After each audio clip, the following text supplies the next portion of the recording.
Hello and welcome. This is a podcast explaining Ukraine by UkraineWorld.org. We continue our podcasts about the war which Russia started against Ukraine. This series is brought to you by Internews Ukraine and Ukraine Crisis Media Center, two Ukrainian media NGOs. My name is Volodymyr Yermolenko. I'm editor-in-chief of UkraineWorld.org.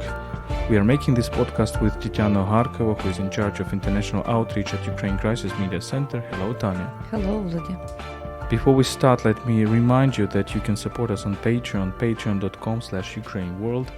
So today we are going to speak about the developments in this war, what is changing, what is changing on the ground. And the key leitmotif of what we are going to tell you is that there is Russian defeat to the north and to the northeast. So Russians have retreated these regions of Ukraine. And this is a very important development. Yeah. Yes, indeed. And in fact, what we see, this is not only the changes on the ground, but also the changes in plans. Because what we can tell now for sure that Russia has definitely abandoned the idea to conquer the whole Ukraine, starting from the capital. This is clear now. And the only reason for that is that they didn't have enough forces just to take Kyiv, to take Odessa, to take Mykolaiv. And this is quite clear that we will be dealing in next weeks, let's hope it will be weeks and not months, with so-called common war, so traditional war for Ukraine, in a way that Ukraine was aggressed for the first time back in 2014 with Crimea in the south and Donbas in the east. And what they will be doing, they will be making these traditional war in the east and in the south in order to keep their positions and in order to progress and to get as much of Ukrainian territory as they can in order later to negotiate about that. So good news that there is, at that very moment, there is no direct risk for Ukrainian sovereignty in a way that capital is free from Russians, that there is no direct risk of re-attack. At least we are not military experts, but all military experts assure that there is no physical possibility for Russian army to re-enter Ukrainian territory from the north, from Belarus. So this is just, let's exclude that for next weeks and months. Later anything may happen, but at that very moment, the first battle for Ukraine, for Ukrainian sovereignty, is already won by Ukrainian army, but Ukrainian citizens. But what we will observe in next weeks and months, this is surely intensification of combats in the east and in the south. And another bad news for Russians is that it will be an extremely difficult task for them to progress. If we look on the maps, we see that they do control kind of pieces of territory in the south, for example, in Kherson, and goes to the direction of Mykolaiv, but Mykolaiv is not under Russians, and even the region of Mykolaiv is now free from Russian army. And the main battle in this region, in the south, is for Mariupol. Mariupol, this is a miracle for us, and nobody could predict that. And a besieged city could stand for more than 1 month already. Starting from the 1st March, Mariupol is surrounded from everywhere. In fact, it has sea on the south, and then from everywhere by Russian army, and they are still combating there in Mariupol for more than 1 month. And this is a kind of strategic importance for Ukraine. A lot of military experts say that this heroic resistance in Mariupol plays a key role in military operations of Ukraine, military defense, military resistance of Ukraine. Why? Because they are concentrating. Russian army is concentrating important resources in this direction, and as long as they are not successful, they continue. They keep simply. Mariupol keeps them busy, and they cannot re-attack in other directions. We have published on our Twitter, we have published 2 maps made by a famous Ukrainian website, censor.net, and by Ukrainian journalist Yuri Butusov. So it's not yet translated. Maybe we will create a map in English, but you'll find the link to these maps in the description to this podcast. So you can see a situation, for example, in the 14th of March. No, it's 9th of March, the 14th day of Russian invasion, and you can see, for example, the territories taking to the north. Basically, the Russian tactics was to encircle Kyiv, and I remember I was in Kyiv at those times, and addressed by foreign journalists who were telling me that, look, the Kyiv is going to be encircled. I was telling them that not Kyiv is very well protected, and the encircling of Kyiv is not possible. But I remember those times when everybody was okay. Everybody already understood that Russians did not take Kyiv in 3 days, but still, on the second week of the war, everybody was sure that it is a matter of time. Now, if you look at the second map, you can see that, for example, all those territories, Chernihiv Oblast, very very important, the city of Chernihiv, which suffered enormously from the constant shelling. There is no Russians there. Sumy. It's to the east, basically. These two cities are on the Russian border, practically. Russians encircled Sumy, but didn't take it, didn't seize it, right? Yeah. They were unsuccessful. They only destructed it. Up to 70% of buildings are destructed, unfortunately, in Chernihiv, and this is extremely sad for us because it's one of the most ancient cities in Ukraine, and a so beautiful one. And now they... fortunately enough, majority of citizens are alive, but there were also all these war atrocities during these weeks of massive shelling. Russians were not in Chernihiv, but they were close to Chernihiv. They were shelling from many different systems. So coming back to this map, we see that, Russians were basically, encircling Sumy and Chernihiv, but going to Kyiv. Sumy opened up the way in the eastern direction, and Chernihiv opened up the way in the northern direction. So from Sumy they would go through Priluki, through Bakhmach, and then through Borispil and Brovary. From Chernihiv also to Brovary, our hometown, basically, but they didn't succeed. So now this direction is basically freed, liberated. They left those territories.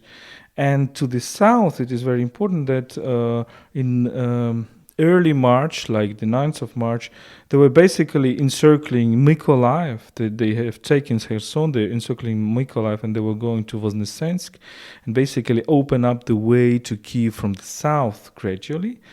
But now it's all gone, and Ukrainians counterattacked to the north and counterattacked to the southwest. So basically they moved from Mykolaiv. They already liberated much of the Mykolaiv Oblast, and Ukrainians are approaching Kherson, which is let us remind you, the only oblast center, so the only regional center right now taken by the Russians. But we hope that Kherson can be liberated, right? Mm-hmm.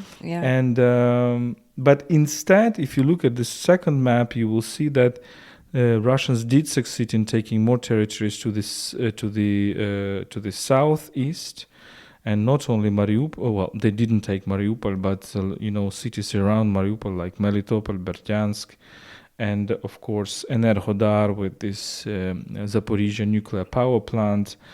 And they are basically realizing one of their plans to have this land corridor from Donbas and from Russia, effectively through Donbas to Crimea. Mm-hmm. And unfortunately, they occupied almost the whole Luhansk Oblast. There's still fights around Rubizhne and Severodonetsk, but they're controlling Starobilsk, Svatove, and some other towns. But in Donetsk Oblast, the front line, which was at the beginning of the invasion, is practically there. So they do not move. And if you look to this in the second map, you can see that, Russian plan is to encircle the Ukrainian army in the east.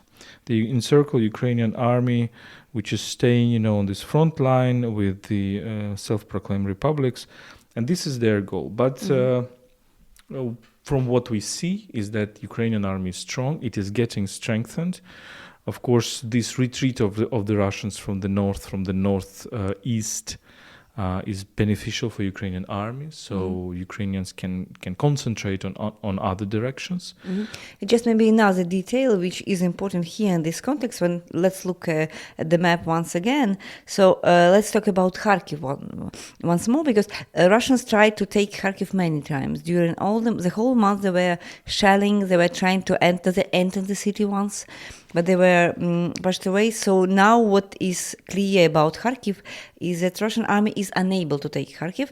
And this is also important because for Putin and for his army, Kharkiv is an important city because it's like a symbolic value of the city, because it is one of the biggest cities in Ukraine, because it is ancient capital, because it is maybe they could present that as a victory of the eastern capital of Ukraine, something like that. So this is happily enough impossible now, and they were trying to link Kharkiv to Donbas. In fact, what they were trying to do, but fortunately enough, they didn't succeed in that. So speaking about the south, it is unacceptable for Ukraine to stop here and to renegotiate whatever it could be now at the point when Russians are controlling the south, because south is about access to Crimea, it's about Dnieper River, about the access of water to Crimea, and this land corridor coming from occupied territories, Donetsk and Lugansk, to Crimea is also unacceptable position. But what military experts say at that very moment is that Ukrainian army reattacks quite successful also in the south, and for example, in Kherson Oblast, it is slow. It is not a matter of days, but they had capacities to stop this advance and to reattack. So let's hope that, and Kharkiv is still here. So let's hope that they will be. It has already been a huge mobilization in Ukraine in terms of human resource, but at the same time, we are receiving during all these last days good news about military supplies, about arms. So. It looks like that Ukraine will be able to reattack in all these directions, in the south and in the east. So this is not military speaking impossible. This is quite possible, and this is even much more easier for Ukraine than compared to Russian troops to advance. So we will see in coming weeks, and maybe it will be decisive several weeks to come about this battle in Donbas and the south, and we'll see how this war could be could take an end in this battle. I think that the Bucha massacre was a very important thing, right? Important development. We have seen the change of rhetorics. We have seen the change of rhetorics of German Chancellor, Mr. Scholz. We have seen the kind of a change of rhetoric of EU leaders. I've seen the statement of Mr. Charles Michel yesterday, who said that Putin will not win this war. I think we should go farther, and the Western leaders and EU leaders should go a little bit farther and say that not only the Putin is not going to win this war, but he's going to lose this war. That's an important step, because previously, the West was thinking, okay, let's do compromise with Putin. What should we give to Putin just so that he stops the war? Now I think I hope people are understanding that you should not ask a question what you should give to Putin. You should ask a question what you should take from Putin. What losses you should evict, what losses you should produce for Russia, for Putin, so that it is interested in negotiations, right? And this is very important. We also have good news from the United States. There was a draft bill, basically about Lend-Lease, adopted, I think, by Senate, and needs to be adopted also by the House of Representatives. This is very important. Basically, Lend-Lease law basically brings us back to the Second World War, and when the Americans were lending weapons, machinery, food, equipment, etc. under condition that it will be probably given back after the war. But of course, many things were suffered during the war, but many things were just given for free. And this is very important as we see. Ukrainians are very brave, but we need the modern, up-to-date, equipment, weaponry, and this is what is going on. Why so many tanks have been destroyed? The incredible number of tanks. We will come to this later, because Ukrainians have this anti-tank equipment supplied by Americans and the Brits. And this Lend-Lease document, it also changes the status in a way of the United States, because we were talking about international partners of Ukraine during all these first weeks of the war, but now I think that we can talk about allies. Because when you're doing such things like Lend-Lease, it means that you combat with Ukraine, so you provide your weapons for Ukrainians to be able to defend their territory. So this is a kind of different level of cooperation and different level of the understanding of what's going on. Several weeks ago, I remember Jens Stoltenberg talking about at this important summit, NATO summit, and the main message was that we will do everything to avoid this war on any other territory but Ukraine. But now what they do, so this is kind of different approach. So everybody understands now, and unfortunately, maybe tragically, this Bucha massacre was maybe one of the most important shocks of this war for international audiences. It changes the approach. And at the same time, we receive information from Mariupol yesterday about Russian army preparing to burn dead bodies in Mariupol just to hide the consequences, I don't know, the acts in Mariupol, because they also observing this effect of these Bucha events for international support of Ukraine. And it means also, in a way, that they presume the possibility that Mariupol will be Ukrainian, because otherwise there will be no necessity to hide the proofs of their crimes. So this is good news. Good news in a way that at least this information was communicated officially yesterday by city mayor of Mariupol, and it means that they can imagine the possibility that they will retreat from Mariupol as well. Important thing is that why Ukraine really needs these heavy war machines, because we understand that it was unexpected in a way that Russian army withdrew from Kyiv region and from Chernihiv region. It was not a result of a kind of Ukrainian massive counterattack. It was not like Ukrainian troops arriving to Bucha and then pushing away Russian army. It was not like that. Russians left at the moment when they understood that their losses were too high. They lost too many men, too many vehicles, too many weapons, and they decided to go away. So the same scenario is still possible, is quite possible, and maybe even a realistic scenario in Donbas and the south. So what we have to do now, what Ukrainian army has to do now, is to re-attack them with all the heavy weapons we will receive, we hope, in coming days and weeks from the West, and to make their losses unacceptable in a way that they take the decision to retreat. And as we've seen in Kyiv and in Chernihiv region, this retreat this is a matter of days. They announced it, and in a matter of days they were out to the border. So this good scenario could be repeated also in the east and the south. But at that very moment, Ukrainian army has to re-attack very aggressively and in a very strong way.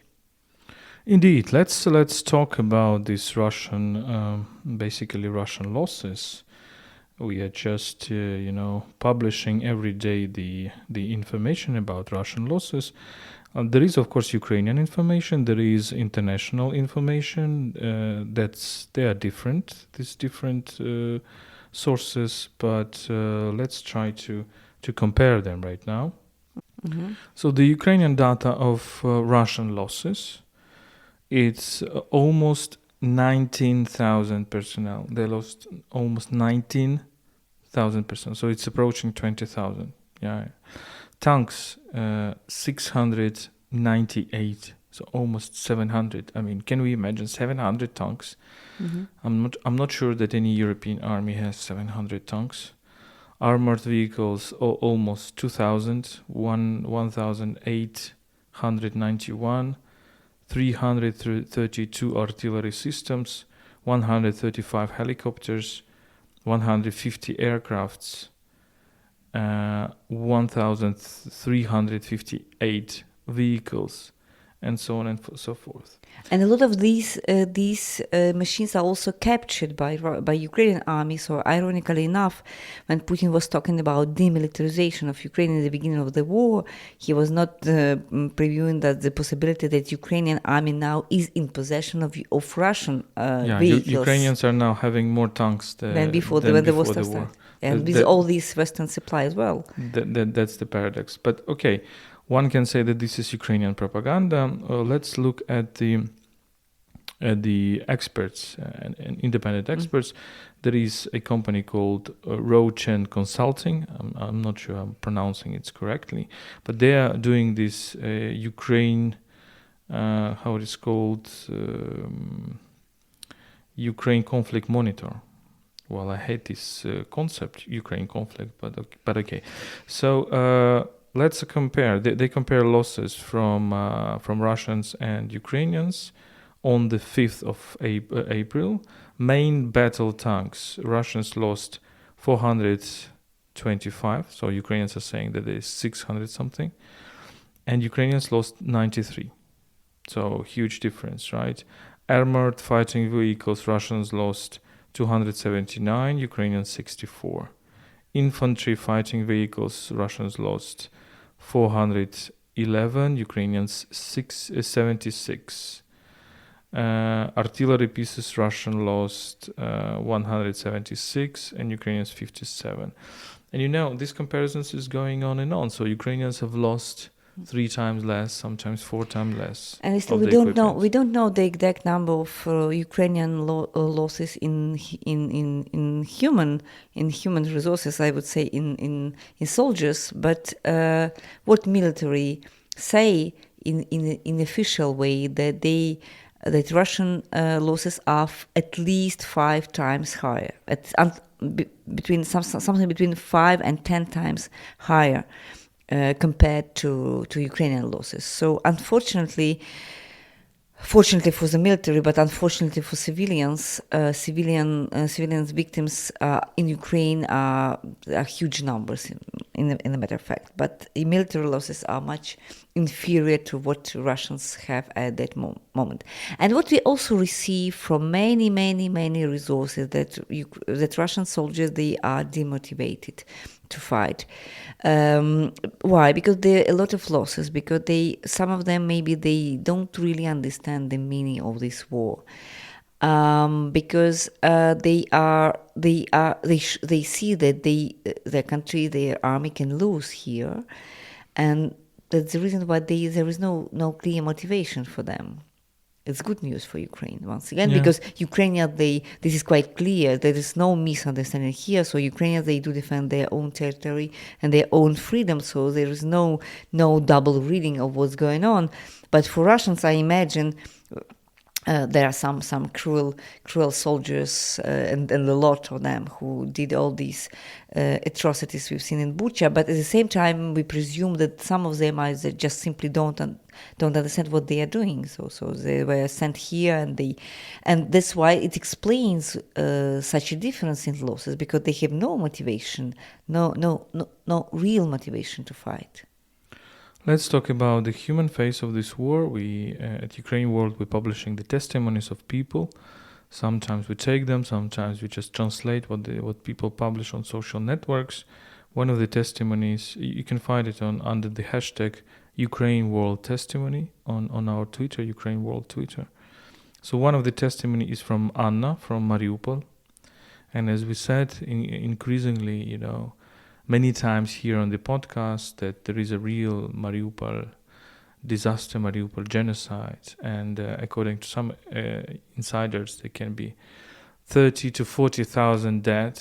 We still don't understand how people are still there without water, electricity, food, heating, and how Ukrainian soldiers are fighting there without really supplies of ammunitions, etc. Just good news from yesterday that Ukrainian Foundation Come Back Alive, Повернись живим, they were happy yesterday because they succeeded to send some military equipment inside Mariupol. It was about power banks, about some other military things, but they confirmed that they were successful in sending that to this besieged city, so this is something incredible. So let me read this testimony from Anna from Mariupol. I survived. For 22 days of the war, I was in Mariupol. To say that it was hell is an understatement. We have lost everything that a person can lose. Our homes, belongings, pets, people we know, lost touch with our loved ones. We still do not know if they are alive. They were trying to kill us every second of our lives there. In Mariupol, we changed 3 basements and managed to cross the city from one side to the other. We didn't sleep because it was not possible. Bombs were going off all around us. As it turned out later, these bombs hit the neighboring houses. Now we say that we won the Russian roulette. We had no water or electricity. We lost phone reception. We were living in a complete darkness and fear without any information about what was happening in our city, in our country, and not knowing anything about our relatives. The weather in the city was very frosty. It was around minus 13 degrees Celsius outside and plus 5 degrees Celsius in the basement. The windows shattered from the shellings, so we had to wear our winter coats, hats, and mittens. The last 2 days we were running out of the water, and we had to drink technical alkaline water from the pipes. We ate very little, saving as much as we could for later. The last 3 days I was not scared of anything. I didn't care if I survive or die. I was staring into the darkness, breathing in the gunpowder and sensing the power of the shots with my whole body. I was dreaming that everything is over soon and how I escape. As of now, we have managed to get to safety, but all our relatives are still there, in that hell created for us by Russia. This horror will never be forgotten or forgiven. So, unfortunately, we have lots of stories like that. Yeah, there is no words to describe the horror of what's going on in Mariupol, and even in that very seconds we are talking, there are still at least 100 people alive there, at least what we know. 100,000. 100,000. And all these humanitarian corridors, they're not functioning properly. So when we receive figures, for example, 3,000 people were able to leave Mariupol. So if you compare to the whole number, to the total number of people still there, it means that we will need months to get people evacuated from there. This is unfortunately the thing that we will discover in some time, because we still hope that Mariupol will be liberated. I don't know if the word liberated is proper now here, because in this context, because you cannot liberate ruin. You can liberate maybe people inside, but there is nothing to liberate. There is no city, nothing. Yes, so what we have seen from Bucha, unfortunately, in Mariupol, it can be hundreds times more horrible. Maybe our last point, let's talk about Russian propaganda, disinformation, Russians' hate speech. We try to monitor it and what's going on there. So a few messages from these propagandists, so that you understand what is going on in their heads. Whether they are going to say sorry, of course they are not. they're thinking that everything is going in the right direction. There is a website, Ukraina.ru, one of the prominent, notorious websites, propaganda websites about Ukraine. We all know that.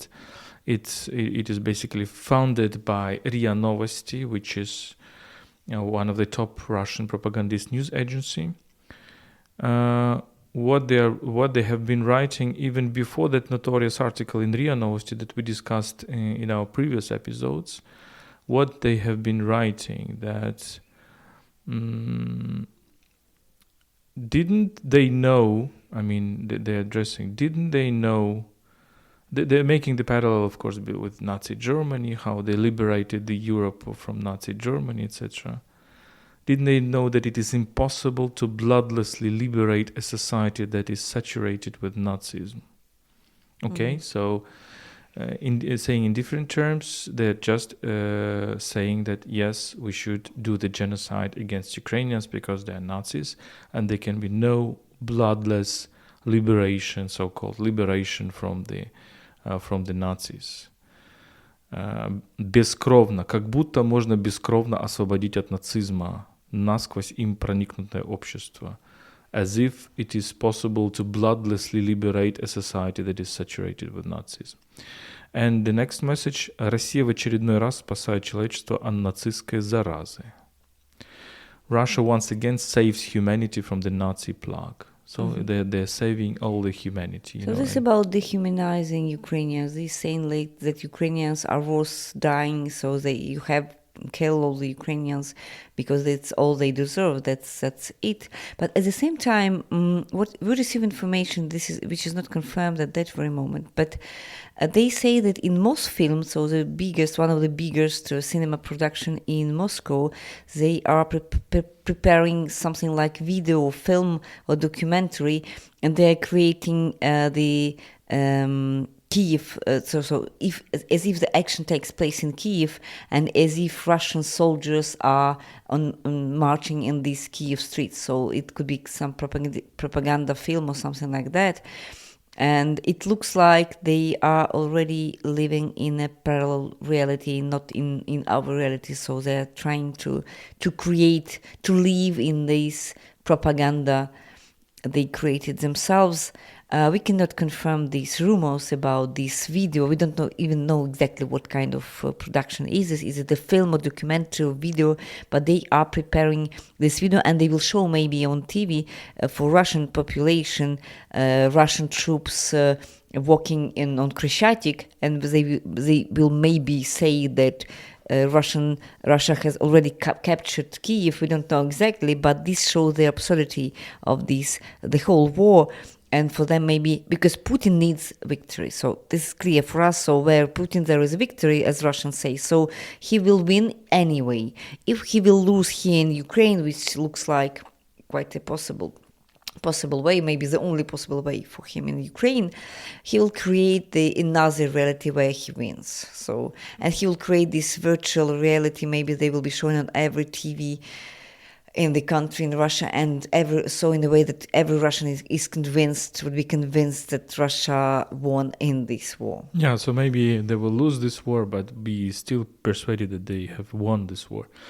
Another thing from Russian propaganda, a website vz.ru, Vzglad, writes that they're trying to impose Russian logic on the West, and they're saying, quote, "Indeed, the West is afraid, luckily for itself and for the rest of humankind.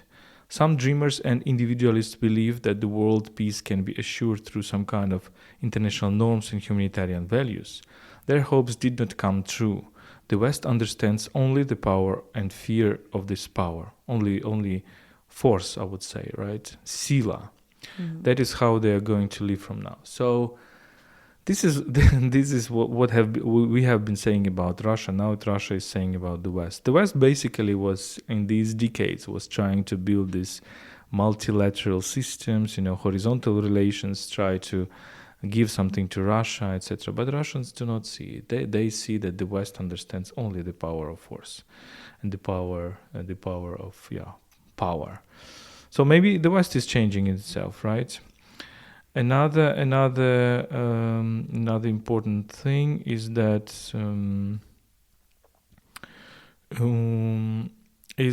what Mr. Medvedev said, Dmitry Medvedev, who was a Russian, president, as we can say, from 2008. Puppet president. A puppet president, right?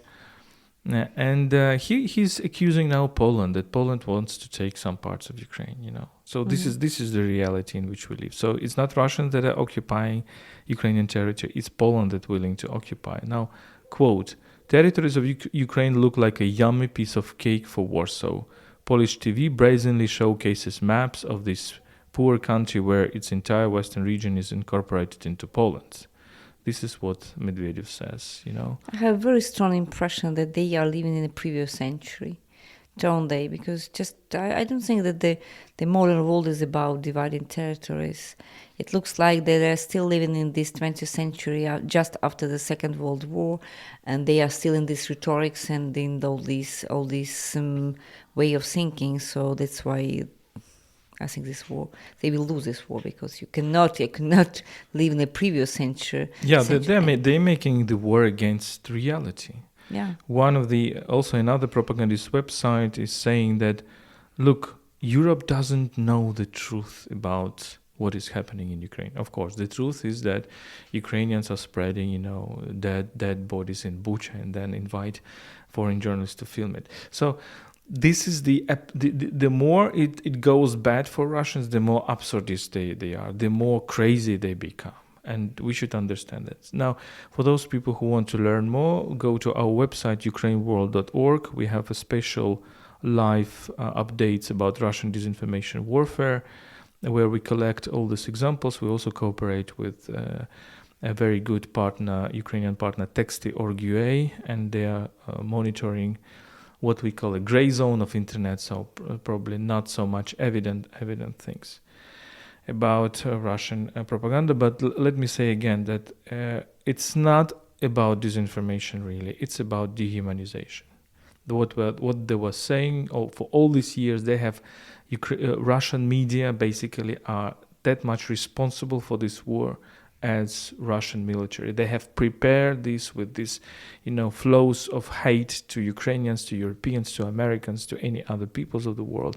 They're calling everybody Nazi, and they are responsible for, and they were justifying this genocide that we see in Bucha, in Irpin, in Mariupol, in other cities. We will end on this note. This was Explaining Ukraine podcast by UkraineWorld. This is a series of podcasts about the war, is co-production from Internews Ukraine and Ukraine Crisis Media Center. My name is Volodymyr Yermolenko. I'm chief editor of UkraineWorld.org. I'm joined by Tetyana Ogarkova, who is in charge of international outreach at Ukraine Crisis Media Center. Follow this podcast on SoundCloud, YouTube, Google Podcast, Apple Podcasts. You can also support us on Patreon, patreon.com/UkraineWorld. Stay with us and stand with Ukraine.